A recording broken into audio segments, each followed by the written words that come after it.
There's no doubt about it. It's far down the food chain in terms of the popular sports, and it has been for a long time, and I think it will be for another while to come as well. You go into Dublin Airport Friday evening, Saturday morning, and there's hundreds, thousands of fans going over to watch Manchester United, Liverpool every week, and they won't come and watch your games, and it's on their own doorstep. You can't just put a few ads on the radio and people suddenly realise there's a domestic league here. Oh, if I'd known. People know about the domestic league, and they are allied to the English league.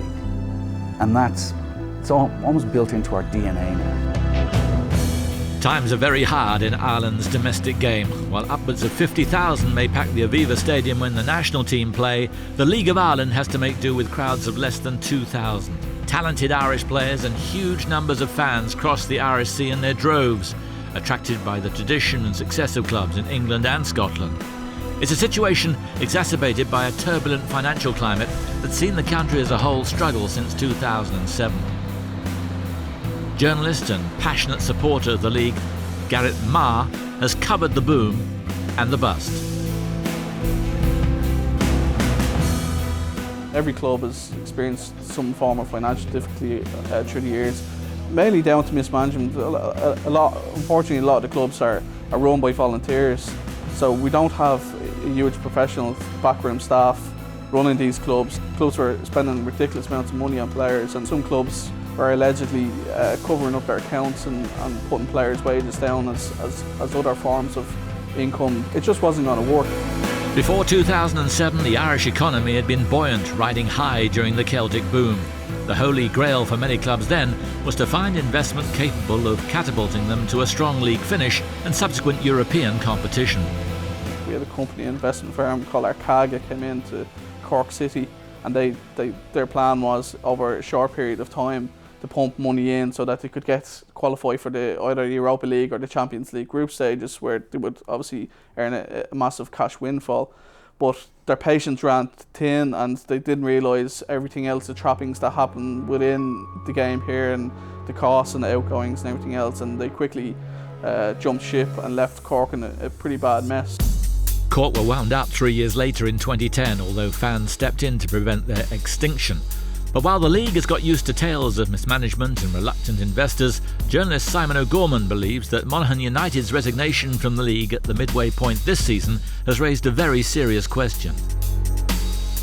The model has always been that a club fights tooth and nail to stay in the league, that they hide any problems that they have, and the problems escalate behind the scenes. They end up with huge debts, and when eventually it all goes wrong, there are all sorts of issues and problems. But what Monaghan did was they kind of looked at the figures, they realised it wasn't working for them, it wasn't going to work in the future. They just decided they could see what was coming down the road, and they said it's not worth it. And that's the big question they've entered into the arena, is it worth it? Many attempts have been made to ensure the answer to that question is yes. A salary cap was introduced in 2007, limiting a club's spend on wages to 65% of its income. Games are played on a Friday night to prevent clashes with Gaelic sports and the English Premier League. In 2001, the entire season was moved to the summer to help Irish clubs compete on the European stage. And it's yielded results. Shamrock Rovers became the first Irish side to reach the Europa League group stages last season, a feat St Patrick's manager Liam Buckley wants to emulate. It was a great shot in the arm for everybody in our league, that it can be achieved. And from the St Pat's end of things, I like our ambition to progress over the next few years and improve the project and the product, and get us playing better and get it more professional, and see where we go with it, because I do believe there's a Champions League group stage qualification for somebody here. Having experienced firsthand the bitter disappointment of seeing Sporting Fingal disbanded in 2010, Buckley's aim with St Patrick's has been to professionalise the team. Current right-back Ger O'Brien explains. When I first started, it was Tuesday night, Thursday night, game Friday. That was it. You wouldn't see again until Tuesday. Then we kind of do things a lot more professionally. We prepare right. We have people coming in and looking after our diets, people coming in and looking after our recovery sessions. And it's obviously it's come down right from the top with how people are taught the coach, and obviously more people are coming through with different ideas, and the more we have of that, the more everyone else can learn. In fact, a UEFA badge is now a prerequisite for coaching in the league. The hope for Buckley is that such improvements can play a part in addressing what he perceives to be the biggest obstacle to success. Soccer in this country is probably the most participated sport at schoolboy and youth level, but the link and the connect between that and the professional level is quite poor, to be straight. A lot of the schoolboy clubs are far better off, if they have any good young kids at 12, 14, 16, of going to England. They can get big compensation fees for these kids going over there, where they can't get that through a semi-professional league in Ireland. Nevertheless, St Patrick's have won plaudits for their style of play this season, and even after a long campaign which included a run to the final round of qualification for the Europa League, they were still on the fringes of the title race when we visited Dublin. A 2-1 win over fierce rival Shamrock Rovers delighted their support. And clubs are starting to get things right off the pitch too. Runaway leaders Sligo Rovers are just one example of a club investing in infrastructure.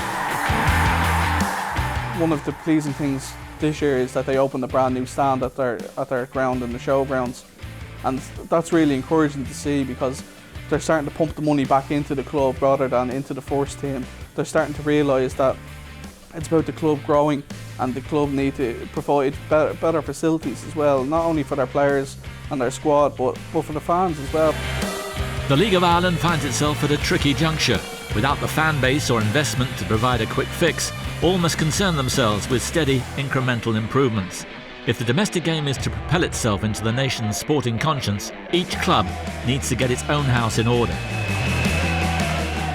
It's a soccer industry that we're in here, and we should all be in the same, singing off the same hymn sheet to try and progress it and make it better for the kids. We've got hundreds of thousands of kids playing football in this country, and it's given them a better opportunity, a better springboard.